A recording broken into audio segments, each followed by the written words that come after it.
Mga ka-movie recap, ready na ba kayo sa isang matinding kwento ng aksyon, sakripisyo, at kagitingan? Dahil ngayong araw, ikukwento ko sa inyo ang pelikulang Tears of the Sun na pinagbidahan ni Bruce Willis. Dito makikita natin kung hanggang saan kayang lumaban at magsakripisyo ng isang sundalo, hindi lang para sa utos, kundi para sa konsensya niya bilang tao. Kaya humanda na kayo dahil punong-puno to ng putukan, habulan at emosyon. Let's go mga tropa, simulan na natin ang kwento. Ang pelikula ay nagsisimula sa bansang Nigeria. May kaguluhan dahil nagkaroon ng kudeta, nag-take over ang mga rebelde at grabe ang gulo. Imagine niyo mga tropa, parang buong bansa nakapula ang alert dahil puro barilan, sunugan ng mga baryo at walang ligtas kahit sino. Dito pumapasok ang bida natin, si Lieutenant A.K. Waters, Bruce Willis, isang Navy SEAL commander. Siya yung tipong sundalong walang palya, disiplinado, astig, at parang bato ang muka, walang emosyon. Kasama niya ang elite team niya, puro bihasa sa giyera, parang mga Avengers ng totoong buhay. Ang mission nila, medyo simple sa papel, pero komplikado sa totoong buhay. Rescue mission. Iligtas ang isang American citizen na si Dr. Lana Hendricks, Monica Bellucci, isang doktor na nasa malayong mission hospital. So dumating si Lieutenant Waters at ang tropa niya sa jungle ng Nigeria via helicopter. Paglapag nila, kita agad ang tensyon. May mga taong nagtatago, mga pasyente, mga sugatan. Doon nila nakilala si Doktor Lena at guess what? Ang taray ng doktora, hindi siya basta susunod lang. Sabi ni Waters, "Doktora, kailangan ka naming dalhin ngayon, orders 2." Pero sagot ng doktora, "Hindi. Hindi ako aalis hanggat hindi ko nadadala ang mga pasyente ko." Mga tropa, dito pa lang may conflict na agad. Kasi si Waters, sundalo, sumusunod lang sa utos. Pero si Lena, may puso. Hindi niya kayang iwan ang mga taong umaasa sa kanya. At eto na, Waters was torn.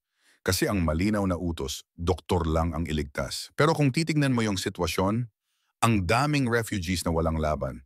Kung iiwan nila, malamang mapapatay lahat ng rebelde. So ginawa ni Waters yung classic sundalo move.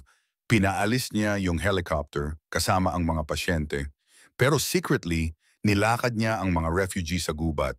Parang ninja move na may halong konsensya.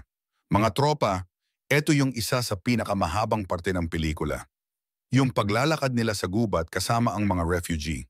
May halong tension kasi baka anytime maabutan sila ng rebelde.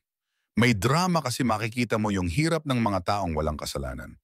At syempre, may aksyon kasi ilang beses silang nakasagupa ng kalaban habang tumatakas. Isa sa pinakagrabe dito yung eksena kung saan nakita nila ang isang baryo na sinunog ng mga rebelde.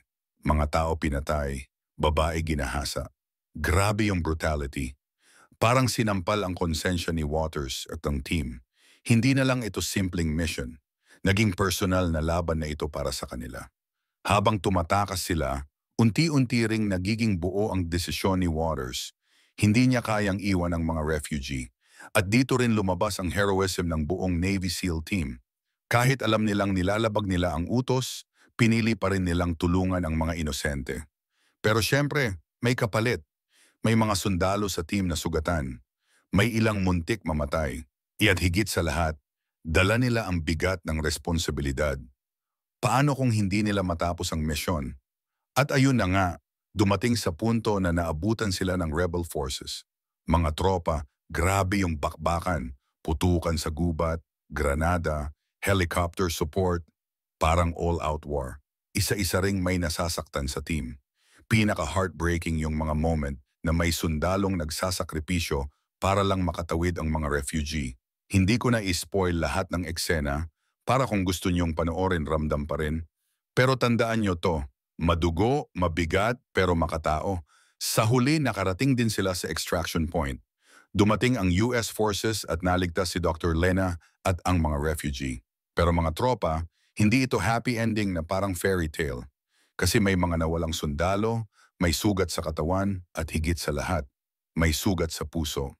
Si Waters, na noong una ay cold-blooded sundalo lang, natutong pakinggan ang puso niya. Hindi lang basta utos lang, kundi anong tama at makatao. At ayan mga tropa, natapos din ang kwento ng Tears of the Sun. Isang pelikulang puno ng aksyon at emosyon pero higit sa lahat, puno ng aral. Ipinakita dito na minsan, ang tunay na laban ng tao ay hindi lang barilan o giyera, kundi yung laban sa sarili. Kung susunod ka lang ba sa utos o susunod ka sa konsensya mo. Kung nagustuhan nyo itong recap, huwag kalimutang i-like, i-share, at i-subscribe para sa mas marami pang kwelang movie recaps.